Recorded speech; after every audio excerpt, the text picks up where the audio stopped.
हाथी और पांडा की बर्फीली यात्रा। गहरे घने जंगल में जहां सूरज की रोशनी मुश्किल से जमीन तक पहुंच पाती थी, वहीं एक बड़ा, समझदार और शांत स्वभाव का हाथी रहता था, गजराज।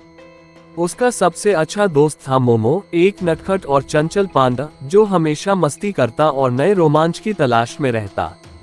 गजराज जंगल में सभी का सम्मानित सदस्य था। उसकी ताकत, धैर्य और समझदारी की वजह से सभी जानवर उसकी बात मानते थे।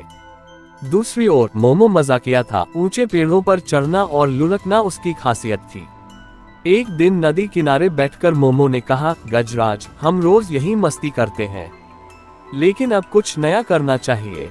गजराज ने सूंड से पानी उछालते हुए कहा, तो क्या सोचा है? मोमो ने उत्साहित होकर कहा, चलो अंटार्कटिका चलते हैं। वहां बर्फ ही बर्फ है और हमने कभी ऐसी जगह नहीं देखी। गजराज ने आश्चर्य से कहा, अंटार्कटिका? वहां बहुत ठंड होगी और हमें वहां जाने का रास्ता भी नहीं पता। मोमो ने मुस्कुराते हुए कहा, बस यही तो असली मजा है। कुछ नया करने के लिए थोड़ा खतरा लेना ही पड़ता है। गजराज ने कुछ देर सोचा और फिर कहा, ठीक है, लेकिन हमें एक अच्छी योजना बनानी होगी। दोनों ने जंगल के जानवरों से विदा ली और अपनी यात्रा की तैयारी शुरू कर दी। जंगल से निकलने के बाद वे पहाड़ों, नदियों और घास के मैदानों को पार करते गए। कई दिनों की यात्रा के बाद वे समुद्र किनारे पहुंचे। वहां एक बड़ा जहाज खड़ा था, जिसके कप्तान थे कप्तान ब्रूनो, एक विशाल सफेद ध्रुवीय भालू। मोमो ने कप्तान से कहा, कृपया हमें अंटार्कटिका ले चलिए। कप्तान ने कहा, अंटार्कटिका बहुत ठंडी जगह है, क्या तुम वहां टिक पाओगे? गजराज ने अपनी सूंड उठाकर कहा, हम तैयार हैं। कप्तान ने उन्हें जहाज पर चढ़ने की अनुमति दे दी। जहाज में कई और जानवर थे, कुछ प्रवासी पक्षी, कुछ सील और एक शरारती समुद्री ऊदबिलाव टोनी। मोमो और टोनी की जल्दी दोस्ती हो गई और दोनों मिलकर जहाज में मस्ती करने लगे। मोमो ने टोनी से पूछा, क्या तुमने कभी अंटार्कटिका देखा है? टोनी ने हंसकर कहा, हाँ, लेकिन वहाँ बहुत खतरनाक शिकारी भी रहते हैं, खासकर विशालकाय बर्फीले भेड़िए। मोमो और गजराज ने एक दूसरे को देखा। उन्हें अब इस सफर में और रोमांच की उम्मीद थी। कई दिनों की समुद्री यात्रा के बाद अंततः जहाज अंटार्कटिका के किनारे पहुंचा। चारों ओर बर्फ ही बर्फ थी। हवा बहुत ठंडी थी और हर चीज सफेद दिख रही थी। मोमो खुशी से उछलते हुए बोला, गजराज, देखो, ये जगह कितनी सुंदर है। गजराज ने भी अपनी बड़ी आंखें फैलाकर देखा और कहा, हाँ, लेकिन हमें गर्म रहने का तरीका ढूंढना होगा। जैसे ही वे आगे बढ़े, एक समस्या आ गई। वे रास्ता भूल गए। हर जगह एक जैसी बर्फ थी, कोई संकेत नहीं था कि वे किधर जा रहे हैं। तेज हवा चल रही थी और उनके पैर बर्फ में धंस रहे थे। मोमो ने चिंतित होकर कहा, अगर हमने जल्दी ही कोई ठिकाना नहीं बनाया तो ठंड से हमारी हालत खराब हो जाएगी। गजराज ने गंभीरता से कहा, हमें अपना खुद का एक बर्फीला महल बनाना होगा जहां हम आराम कर सकें। अंटार्कटिका की ठंडी हवाओं में गजराज और मोमो अब पूरी तरह से ठंड से कांपने लगे थे। बर्फ का मैदान अनंत तक फैला हुआ था और न कहीं कोई पेड़ था, न कोई गुफा जहां वे शरण ले सकते थे।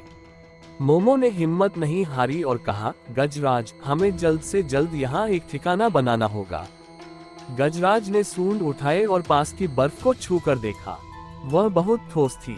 उसने अपनी ताकत लगाकर बर्फ के बड़े बड़े टुकड़े निकालने शुरू किए। मोमो भी जुट गया। वह छोटी छोटी बर्फ की ईंटें बनाने लगा ताकि दीवारें टिकाऊ बन सकें। यह आसान नहीं था। ठंडी हवाएं उनके काम को मुश्किल बना रही थी, लेकिन दोनों ने हार नहीं मानी। गजराज ने बड़े बड़े बर्फ के ब्लॉक उठाकर दीवारें बनानी शुरू की। मोमो ने नक्काशी करते हुए महल को सुंदर रूप देना शुरू किया। कई घंटों की मेहनत के बाद उन्होंने एक मजबूत महल बना लिया। इसमें था बर्फ के मोटे दरवाजे, छोटे छोटे खिड़कियां जिससे सूरज की रोशनी अंदर आ सके, एक ऊंचा बर्फीला सिंहासन, अंदर बर्फीली नहर जहां मोमो मस्ती से फिसल सके।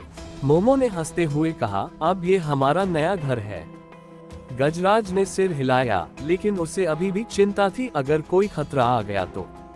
महल बनते ही उनके पास कुछ अनजान मेहमान आए, पेंगुइन, सील और एक छोटा ध्रुवीय भालू। मोमो। गजराज ने उसे स्नेह से देखा और कहा, तुम यहाँ हमारे साथ सुरक्षित हो, लेकिन तभी एक भयावह आवाज सुनाई दी। गुर्र। दूर बर्फीले पहाड़ों के पीछे से 3 विशालकाय बर्फीले भेड़िए आ रहे थे। उनकी लाल चमकती आंखें और मजबूत पंजे उन्हें खतरनाक बना रहे थे। मोमो डर गया। गजराज, ये क्या है? बम्बू ने कांपते हुए कहा, ये बर्फीले शिकारी हैं। ये हमें मार सकते हैं। भेड़िए तेजी से महल की ओर बढ़ रहे थे। गजराज ने सूंड उठाए और एक बड़ा बर्फ का टुकड़ा उठाकर उनकी ओर फेंका। पहला भेड़िया झुक गया, लेकिन दूसरा तेजी से आगे बढ़ा। मोमो ने जल्दी से पेंगुइनों और बम्बू को महल के अंदर छिपने को कहा। भेड़िए अब उनके दरवाजे पर थे। वे जोर जोर से पंजे मार रहे थे। गजराज ने मोमो से कहा, जल्दी से महल के पीछे की गुफा में जाओ।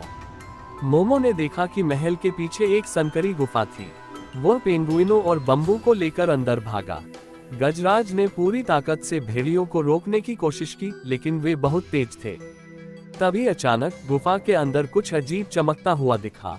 मोमो गुफा के अंदर भागा, लेकिन जैसे ही वह अंदर पहुंचा, उसे कुछ चमकती हुई नीली रोशनी दिखी। गुफा की दीवारों पर बर्फ के अंदर कुछ लिखा हुआ था, प्राचीन अंटार्कटिक रहस्य। मोमो ने गौर से देखा तो उसे वहां एक बर्फीला खजाना मिला। उसमें कुछ चमकते पत्थर और एक पुराना नक्शा था। नक्शे पर लिखा था, जो भी इस गुफा का रहस्य जान जाएगा, उसे यहाँ से निकलने का रास्ता मिलेगा। मोमो ने जल्दी से नक्शा उठा लिया और गजराज को बुलाने वापस भागा। गजराज अब भी भेड़ियों से लड़ रहा था, लेकिन जब उसने देखा कि मोमो कुछ खोज कर आया है, तो उसने तेजी से अंदर भागकर गुफा में प्रवेश किया। भेड़िए अंदर नहीं आ सके। गुफा का जादुई दरवाजा अपने आप बंद हो गया। अब उनके पास नक्शा था, जो उन्हें वापस जंगल तक ले जा सकता था। नक्शे के अनुसार उन्हें एक बर्फीले पुल को पार करना था, जो सीधे समुद्र तक जाता था।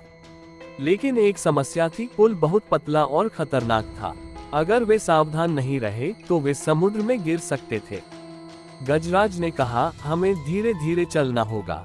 मोमो और बाकी सबने गजराज के पीछे चलना शुरू किया। ठंडी हवाएं तेज हो रही थी और बर्फ फिसलन भरी थी। अचानक मोमो का पैर फिसल गया। वह नीचे गिरने ही वाला था कि गजराज ने अपनी सूंड बढ़ाई और उसे खींच लिया। मोमो ने कहा, धन्यवाद गजराज, अगर तुम नहीं होते तो मैं गिर जाता। आखिरकार वे पुल पार कर गए और समुद्र किनारे पहुंच गए। वहां वही जहाज खड़ा था जिस पर वे आए थे। कप्तान ब्रूनो उन्हें देखकर खुश हुआ। मैंने सोचा था कि तुम वापस नहीं आओगे। गजराज ने हंसकर कहा, हम किसी भी मुश्किल को पार कर सकते हैं। कुछ दिनों की समुद्री यात्रा के बाद वे अपने प्यारे जंगल लौट आए। जंगल के सभी जानवर उनकी वापसी पर बहुत खुश हुए। मोमो ने सभी को उनकी अंटार्कटिका की यात्रा की कहानी सुनाई, कैसे उन्होंने बर्फीला महल बनाया, कैसे भेड़ियों से लड़े और कैसे उन्होंने एक गुफा में रहस्य खोजा। गजराज ने कहा, इस यात्रा ने हमें सिखाया कि दोस्ती और हिम्मत से हर मुश्किल का सामना किया जा सकता है। अंतिम संदेश, इस कहानी से हमें ये सीख मिलती है कि 1. अगर हम कोशिश करें तो कोई भी मुश्किल हल हो सकती है। 2. दोस्ती और टीम वर्क से बड़ी चुनौती पार की जा सकती है। 3. नया अनुभव हमें हमेशा कुछ सिखाता है।